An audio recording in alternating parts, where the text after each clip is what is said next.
إنا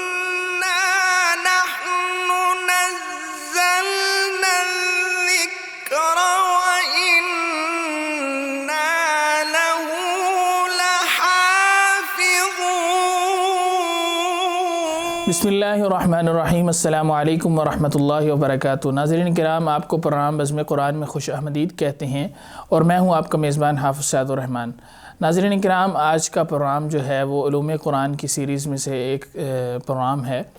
تو آج کے پروگرام میں ہم قرآن مجید کے حوالے سے بات کریں گے کہ قرآن مجید کا جو اعراب ہے یا اس کی جو لکھائی ہے، اس کی کیا صورتحال ہے، اس کی کیا تاریخ ہے،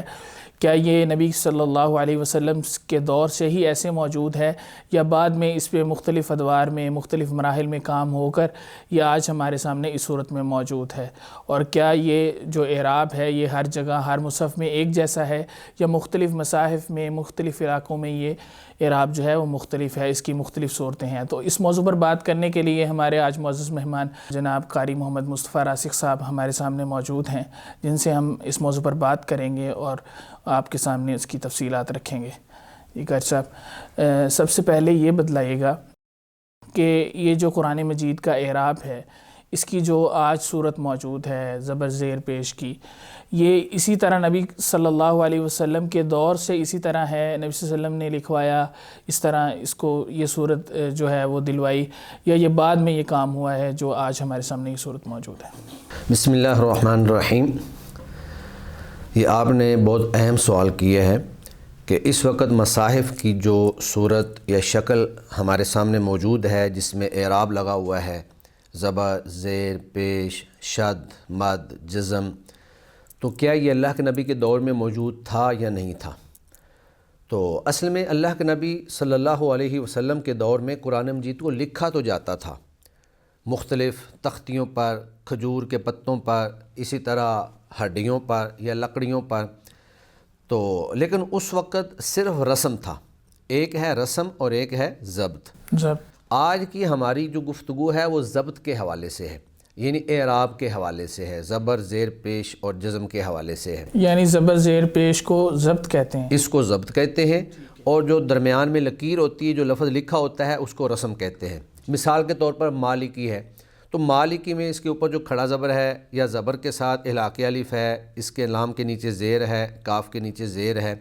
تو یہ جو اعراب ہے، حرکات ہیں، یہ ضبط ہے، اور جو درمیان میں لکھائی ہے اس کو ہم رسم کہیں گے۔ رسم کہیں گے۔ تو اللہ کے نبی صلی اللہ علیہ وسلم کے دور میں قرآن لکھا تو گیا، لیکن وہ جس طرح میں نے بتایا کہ بکھرا ہوا تھا، مختلف چیزوں پر منتشر تھا۔ پھر اس کے بعد سیدنا ابو بکر صدیق رضی اللہ تعالی عنہ کے دور میں بھی لکھا گیا۔ اب اس کی کیا وجہ بنی یا اس کا انداز کیا تھا، وہ ایک الگ تفصیل ہے، وہ انشاءاللہ جب ہم رسم کے حوالے سے گفتگو کریں گے تو اس میں وضاحت سے بتائیں گے۔ تو اس وقت یہ کیا گیا کہ پورے قرآن مجید کو الگ الگ صحف کے اندر، صحیفوں کے اندر، یعنی مختلف اجزاء میں جمع ایک جگہ ہو گیا تھا، لیکن وہ پھر بھی مختلف اجزاء تھے۔ جیسے آپ کہہ لیں کہ 30 پارے یا اس کے مختلف اجزاء کم و بیش اس وقت موجود تھے۔ پھر اسی کو دوبارہ سیدنا عثمان غنی رضی اللہ تعالی عنہ کے دور میں لکھا گیا۔ تو اس وقت وہ جو صحف حضرت ابو بکر صدیق رضی اللہ تعالیٰ عنہ کے دور میں لکھے گئے تھے، ان کو ایک مصحف کے اندر، یعنی 2 گتوں کے اندر ایک کتابی شکل میں اس کو لکھ دیا گیا، اور پھر بلکہ اس کی کئی کاپیاں کی گئیں اور ان کو مختلف علاقوں کی طرف روانہ کر دیا گیا۔ اب یہ جو کتابت کے تینوں مراحل ہیں،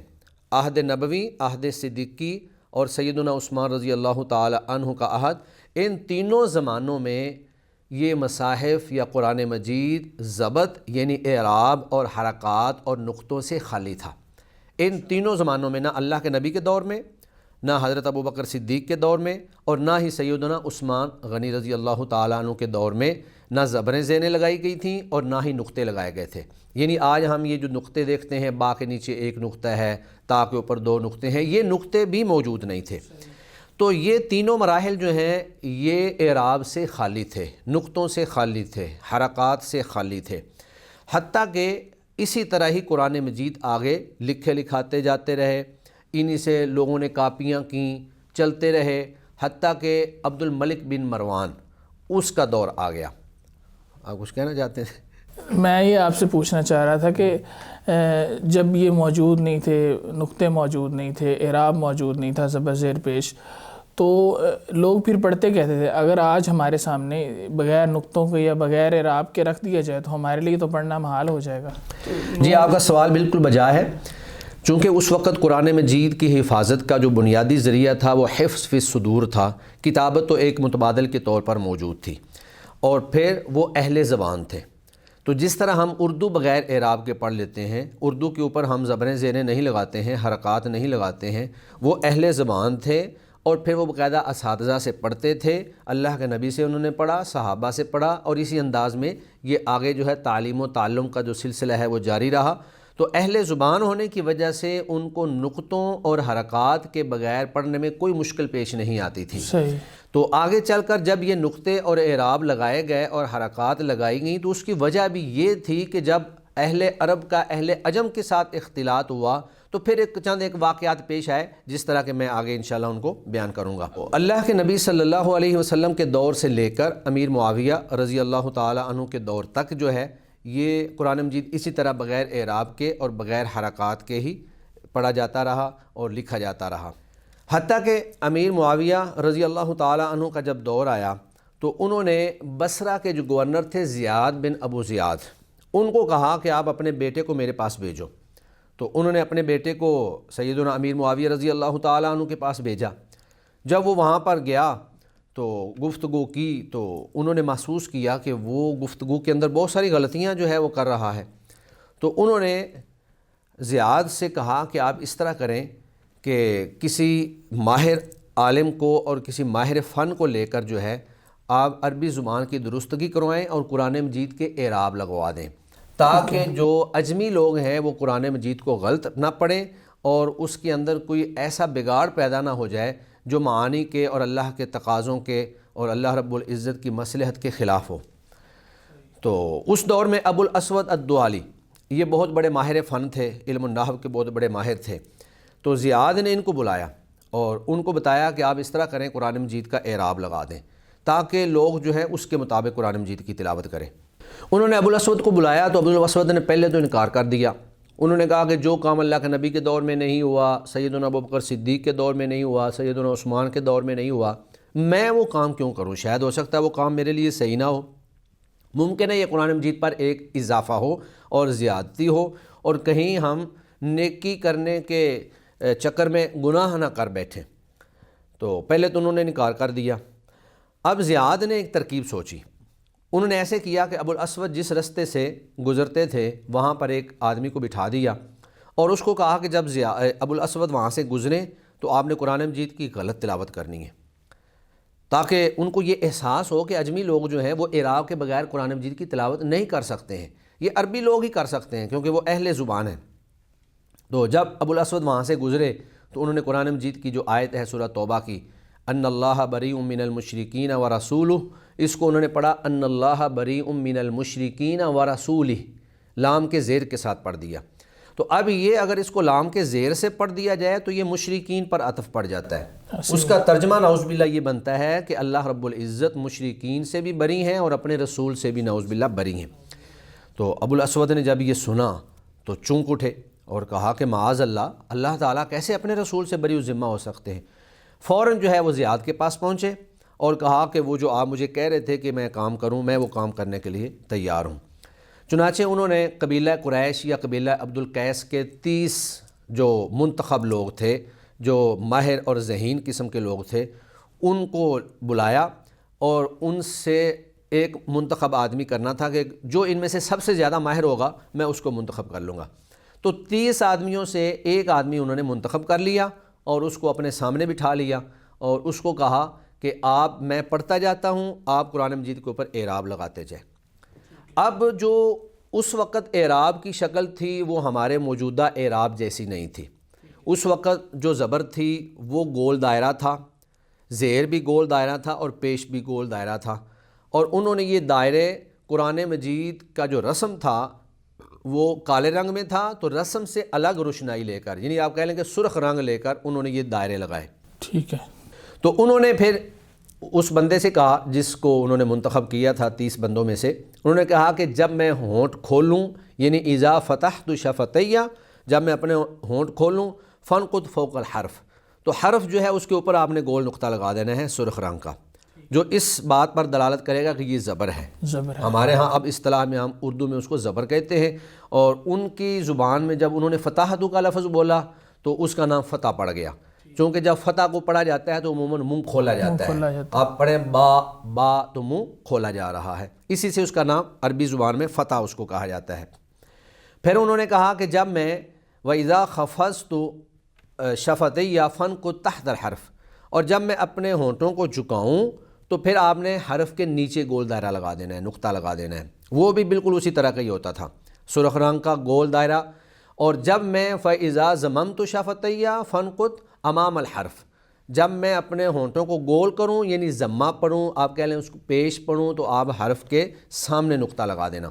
یہ ایسی ہے کہ جیسے الحمد ہے تو الحمد میں الف کے اوپر گول دائرہ لگ گیا، یا ہا کے اوپر گول دائرہ لگ گیا، میم ساکن ہے اس کا انہوں نے کوئی اعراب مقرر نہیں کیا تھا، جزم انہوں نے مقرر نہیں کی تھی، بس انہوں نے زبر، زیر، پیش اور تنوین یہ انہوں نے علامتیں مقرر کی، زبر کی علامت مقرر کر دی، زیر کی کر دی، پیش کی کر دی، پھر 2 زبر 2 زیر اور 2 پیش کی علامتیں انہوں نے مقرر کر دیں۔ اور پیش کی جو علامت ہوتی تھی مثلا دال ہے تو دال کے آگے سرخ دائرہ جو ہے وہ لگا دیتے تھے۔ صحیح۔ تو یہ کام جو ہے امیر معاویہ رضی اللہ تعالی عنہ کے دور میں امام ابو الاسود دوالی انہوں نے کیا تھا۔ ان کو کہا جاتا تھا نقط الاعراب، یعنی اعراب کے نقطے۔ اور اتفاق کی بات یہ ہے کہ یہ جو اعجام کے نقطے ہیں، ایک نقط الاعجام ہوتے ہیں، نقط الاعجام سے مراد وہ نقطے ہیں جو حروف کو باہم ایک دوسرے سے جدا جدا کرتے ہیں، جیسے با کے نیچے ایک نقطہ ہے، تا کے اوپر 2 نقطے ہیں، سا کے اوپر 3 نقطے ہیں، تو یہ اس وقت ابھی تک موجود نہیں تھے۔ تو جو انہوں نے کام کیا وہ نقط الاعراب کا تھا۔ تو خیر ان کا یہ کام جو ہے لوگوں کے اندر بڑا معروف ہوا اور لوگوں نے اس کو پسند بھی کیا، اور پھر اس کے بعد جو بھی مصاحف لکھے جاتے تھے ان کے اندر یہی اعراب اسی انداز میں یہی حرکات جو ہیں وہ لگا دی جاتی تھی، حتیٰ کہ کچھ عرصہ گزرا اور عبد الملک بن مروان کا زمانہ آ گیا۔ تو عبد الملک بن مروان کے زمانے میں عراق کے گورنر حجاج بن یوسف تھے۔ انہوں نے یہ محسوس کیا کہ لوگ جو ہیں ان کو عربی زبان نہیں آتی ہے، اجمی بہت سارے لوگ دائرہ اسلام میں داخل ہو چکے ہیں، اور ان کے لیے با، تا اور سا میں فرق کرنا، اسی طرح جیم، ہا اور خا میں فرق کرنا، دار اور ذال میں فرق کرنا ان کے لیے مشکل ہے، کیونکہ ان کو تو یہ پتہ ہی نہیں ہے کہ یہاں ہم نے با پڑھنی ہے یا تا پڑھنی ہے یا سا پڑھنی ہے، لکھنے میں تو ایک ہی جیسی لکھی جاتی ہیں، تو فرق جو ہے وہ صرف نقطوں سے ہوتا ہے۔ صحیح۔ تو انہوں نے پھر اس دور میں جو بہت بڑے امام تھے، امام نصر بن عاصم اور یحییٰ بن یعمر، انہوں نے ان کی ڈیوٹی لگائی کہ آپ کوئی ایسی ترکیب کریں کہ یہ جو حروف معجمہ ہیں اور جو حروف مہملہ ہیں یہ الگ الگ ہو جائیں، یعنی با تا سے الگ جو ہو جائے، تا سا سے الگ ہو جائے، جیم ہا سے الگ ہو جائے، دال زال سے الگ ہو جائے، را زا سے الگ ہو جائے۔ چنانچہ انہوں نے پھر ایسے کیا کہ پہلے جو نقطے تھے جو اعراب کے نقطے تھے ان کو نقط الاعراب کہتے ہیں، وہ رسم کے رنگ سے مختلف رنگ سے لگائے گئے تھے، اور پھر انہوں نے انہی نقطوں کے ساتھ مزید نقطے لگا دیے، اور یہ نقطے جو تھے یہ نقط الاعجام تھے، یعنی یہ حروف کے نقطے تھے، با کا نقطہ تھا، تا کے نقطے تھے۔ انہوں نے پہلے نقطوں سے فرق یہ کیا کہ یہ نقطے جو ہیں یہ اسی کلر میں لگا دیے، جو رسم کا کلر تھا، کالا یا بلیک کلر تھا تو اسی کلر کے اندر لگا دیے تاکہ نقط الاعراب اور نقط الاعجام میں فرق ہو سکے، لوگوں کے اندر اشتباہ پیدا نہ ہو۔ تو پھر اسی طرح یہ کام چلتا رہا، حتیٰ کہ ایک وقت وہ آیا کہ امام خلیل بن احمد الفراہیدی آئے اور انہوں نے دیکھا کہ 2 طرح کے نقطے لگائے جاتے ہیں، کچھ سرخ نقطے ہیں، کچھ جو ہیں وہ سیاہ نقطے ہیں، اور لوگوں کو سمجھ نہیں آتی کہ یہ نقطہ اعراب کا ہے یا یہ نقطہ اعجام کا ہے، یہ حرف کا اپنا نقطہ ہے یا یہ حرکت کا نقطہ ہے۔ تو انہوں نے آسانی کے لیے پھر ایک نیا کام کیا، انہوں نے ایسے کیا کہ زبر کو انہوں نے لمبا الف جو ہے وہ بنا دیا، کیونکہ آپ کو پتہ ہے کہ جب زبر کو لمبا کیا جاتا ہے تو اس سے الف پیدا ہو جاتا ہے، تو چونکہ الف اوپر بالکل سیدھا کھڑا ہوتا ہے، لیکن انہوں نے تھوڑا سا ترچھا کر کے اس کو، جو شکل اس وقت ہمارے ہاں موجود ہے زبر کی، انہوں نے الف کو ترچھا کر کے حرف کے اوپر ڈال دیا اور وہاں سے نقطہ ختم کر دیا۔ صحیح۔ تو لیکن رنگ جو ہے وہ سرخ ہی تھا، اعراب کا رنگ جو ہے حرکات کا رنگ سرخ ہی تھا، نقطے سے اس کو زبر کی موجودہ شکل والی شکل دے دی۔ آج جو شکل ہمارے ہاں موجود ہے یہ بالکل وہی ہے۔ پھر زیر کو انہوں نے اسی طرح ہی، وہ کہتے ہیں جی یا جو ایسی یا جو پیچھے کی طرف جا رہی ہے اس کا اگر اوپر والا حصہ کاٹ دیا جائے تو پیچھے سے وہ بھی لمبی لکیر بن جاتی ہے، تو اگر زیر کو لمبا کیا جائے تو یا پیدا ہوتی ہے، تو انہوں نے وہ لکیر جو ہے وہ نیچے لگا دی زیر۔ اب بظاہر زبر اور زیر ایک جیسی ہی ہیں، صرف فرق اتنا ہوتا ہے کہ زبر جو ہے وہ حرف کے اوپر ہوتی ہے اور زیر جو ہے وہ حرف کے نیچے ہوتی ہے۔ پیش کا انہوں نے یہ کیا کہ پیش کو جب لمبا کیا جاتا ہے تو اس سے واو پیدا ہوتی ہے، یعنی دو پیش ہوں تو وہ واو بن جاتی ہے، تو انہوں نے چھوٹی سی واو بنا کے، جس طرح ہمارے ہاں پیش وہ چھوٹی واو کی طرح ہی ہوتی ہے، تو وہ حرف کے اوپر لگا دی۔ نقطہ جو ہے وہ حرف کے سامنے ہوتا تھا، پیش کا جو نقطہ تھا، اب اس نقطے کو ختم کر کے جب پیش کی موجودہ شکل دی تو پھر التباس کا مسئلہ نہیں تھا کہ یہ زبر ہے یا پیش ہے، تو انہوں نے بالکل وہ حرف کے اوپر ہی چھوٹی واو لگا دی۔ تو امام خلیل بن احمد الفراہیدی نے ایک کام تو یہ کیا تھا کہ ان حرکات کو زبر، زیر اور پیش کو موجودہ حرکات کی شکل دی، جو ہم آج زبر، زیر اور پیش کی شکل دیکھتے ہیں۔ اور پھر واضح بات ہے کہ جب تنوین آئے گی تو تنوین بھی وہ دو زبر، دو زیر اور دو پیش ہو جائیں گی۔ اب جو پہلے نقطے تھے وہ بھی اعراب کے ہی تھے جو امام ابو الاسود الدوالی نے لگائے تھے، اور یہ جو انہوں نے اعراب کی شکل دی یہ بھی اعراب ہی ہے، حرکات ہی ہیں، اس لیے اصطلاحی طور پر اس کو شکل بھی کہتے ہیں یا ضبط بھی کہتے ہیں۔ تو پھر جب ان دونوں میں فرق کیا جاتا تھا تو وہ کہتے تھے کہ وہ جو پہلی شکل تھی اس کو کہتے تھے الشکل المدور، گول شکل، یعنی اعراب اور حرکات گول نقطوں کی شکل میں، اور جو خلیل بن احمد نے لگائے اس کو ان کا نام دے دیا گیا الشکل المستطیل، یعنی لمبی شکل، یعنی وہ اعراب جو لمبائی کی شکل میں موجود ہیں۔ تو امام خلیل بن احمد الفراہیدی نے اس میں کچھ اضافے بھی کیے، جہاں انہوں نے امام ابو الاسود الدوالی کے اعراب اور حرکات کو موجودہ شکل دی، وہاں انہوں نے جزم کی علامت جو ہے وہ خا کا سرا مقرر کر دی، انہوں نے جزم کی علامت مقرر نہیں کی تھی۔ پھر انہوں نے ایک اور علامت مقرر کی، شین کی علامت، تو وہ شد کی جو شین ہے، تین ڈنڈے جو ہوتے ہیں وہ انہوں نے شد کی علامت مقرر کر دی۔ اسی طرح انہوں نے حمزہ کی علامت جو ہے مقرر کی، پہلے حمزہ تھا ہی نہیں، حمزہ بس وہ اپنے علم کی بنیاد پر پڑھتے تھے، اپنی زبان کی بنیاد پر پڑھتے تھے، تو انہوں نے حمزہ کو عین کا سرا جو ہے جو ہمارے ہاں اس وقت موجودہ شکل موجود ہے، اسی طرح اشمام اور اختلاس ان کی علامتیں بھی مقرر کر دیں۔ لیکن یہ یاد رہے کہ یہ ساری کی ساری علامات جو ہیں یہ سرخ رنگ میں تھیں، یہ ساری کی ساری علامات سرخ رنگ میں تھیں، اور جو نقط الاعجام تھے وہ رسم کے رنگ کے ساتھ ہی کالے تھے، رسم بھی کالا تھا اور وہ نقط الاعجام جیسے با کا نقطہ ہے، تا کا نقطہ ہے، وہ بھی کالے تھے۔ تو اس کے بعد سے لے کر آج تک یہ جو موجودہ شکلیں ہیں آج ہمارے سامنے بھی موجود ہیں، امام خلیل بن احمد فراہیدی کے دور سے لے کر آج تک اسی طرح چلی آ رہی ہیں، لیکن درمیان میں کچھ مراحل اور آئے ہیں۔ ایک وقت یہ تھا کہ جب تک ابھی پرنٹنگ پریس نہیں آیا تھا تو اس وقت تک یہ جو رنگ ہیں یہ استعمال ہوتے تھے، ٹھیک ہے، نقط الاعجام کالے رنگ سے، رسم بھی کالے رنگ سے، لیکن جو اعراب ہیں، حرکات ہیں جس میں زبر ہے، زیر ہے، پیش ہے، جزم ہے، شد ہے، مد ہے، یہ جتنی علامات ہیں یہ ساری کی ساری سرخ رنگ میں ہوتی تھی۔ پھر حمزہ وصلی جو ہے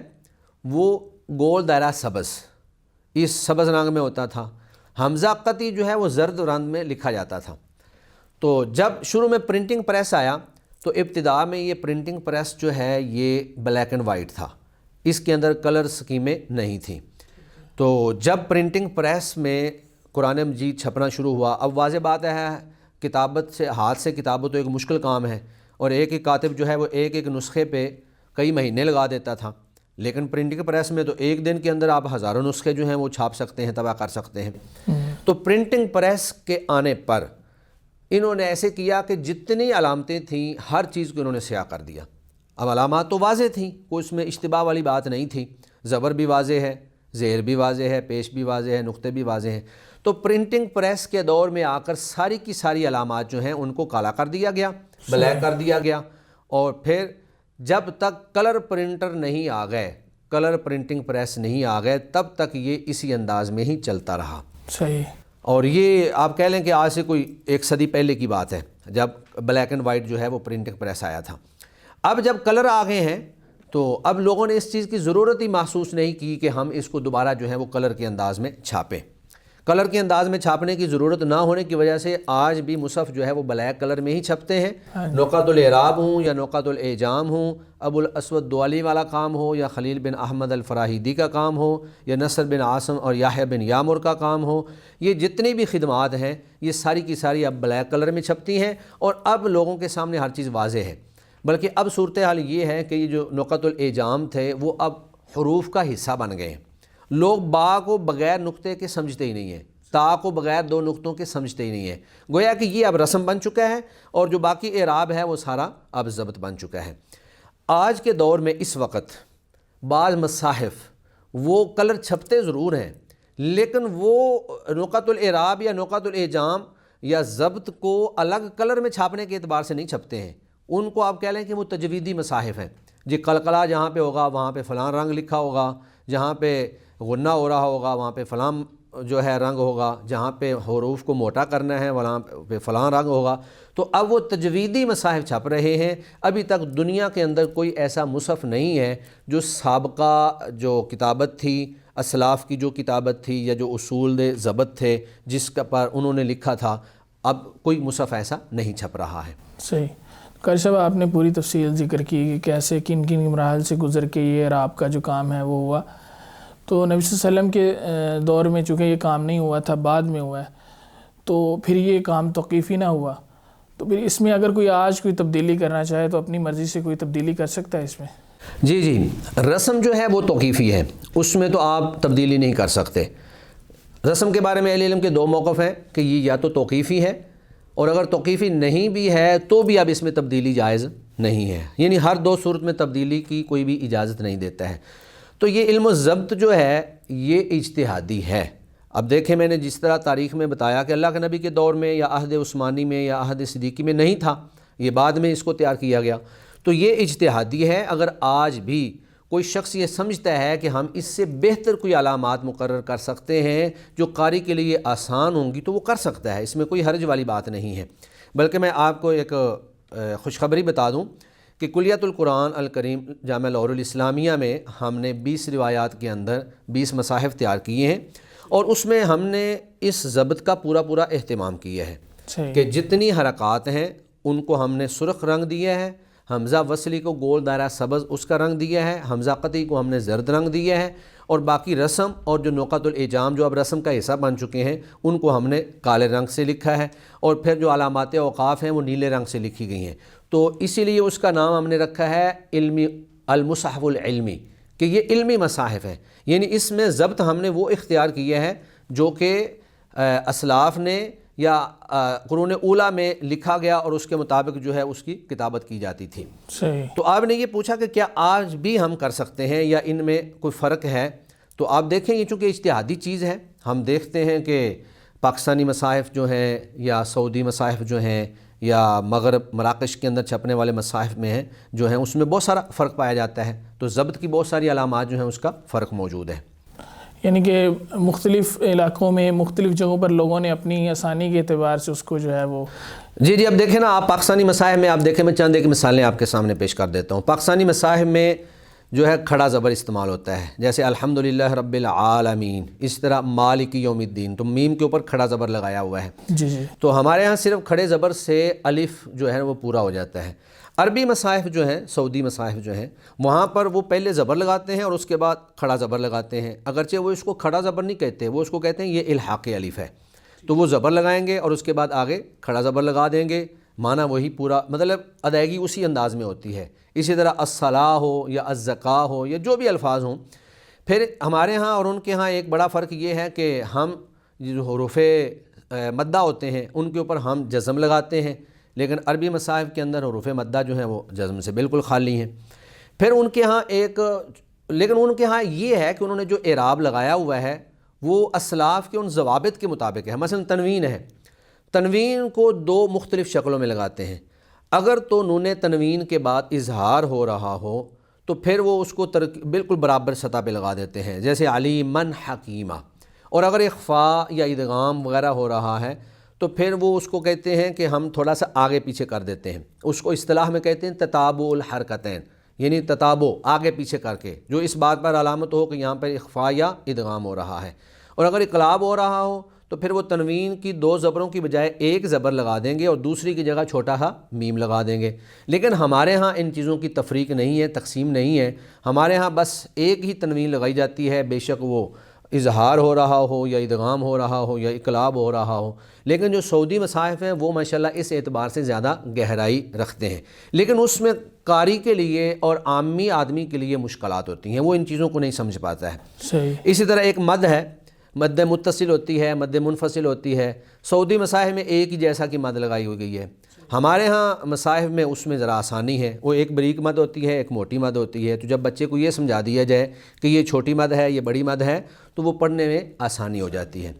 اسی طرح ضبط کا ایک اور بڑا فرق جو ہے وہ سعودی مصاحف اور پاکستانی مصاحف سے الگ، وہ مغرب کے اندر رائج ہے۔ مغرب کے اندر ایک پورا ضبط کا طریقہ کار ہے، اس میں اگر آپ دیکھیں کہ فا جو ہے، ہمارے ہاں فا کے اوپر ایک نقطہ ہوتا ہے، وہ فا کے اوپر نقطہ لگانے کی بجائے وہ فا کے نیچے ایک نقطہ لگا دیتے ہیں۔ اچھا۔ پھر ان کے ہاں یہ ہے کہ وہ قاف کے اوپر 2 نقطے لگانے کی بجائے قاف کے اوپر ایک نقطہ لگاتے ہیں۔ تو یہ گویا کہ ضبط جب اجتہادی ہے تو پھر اس میں زیادہ سے زیادہ سہولت کو سامنے رکھنا چاہیے کہ جس علاقے کے لوگوں کو جس ضبط میں آسانی ہو قرات کرنے میں، تلاوت کرنے میں، ان کے لیے وہی ضبط جو ہے وہ رائج کر دیا جائے اور ان کو اسی کے مطابق ہی پڑھایا جائے۔ تو ناظرین کرام، آج کے پروگرام کا جو وقت ہے وہ یہیں پر ختم ہوتا ہے۔ ہم نے قاری صاحب سے نہایت جو ہے وہ عمدہ اور علمی معلومات جو ہیں وہ لی۔ ہم قاری صاحب کی نہایت مشکور ہیں کہ انہوں نے ہمارے لیے وقت نکالا، اور امید ہے کہ آئندہ بھی انشاءاللہ وقت نکالیں گے اور اس جیسے علم و ضبط جیسے انتہائی جو اہم موضوعات ہیں ان پر انشاءاللہ ہم بات کریں گے۔ تو ہمیں اجازت دیجیے۔ السلام علیکم ورحمۃ اللہ وبرکاتہ۔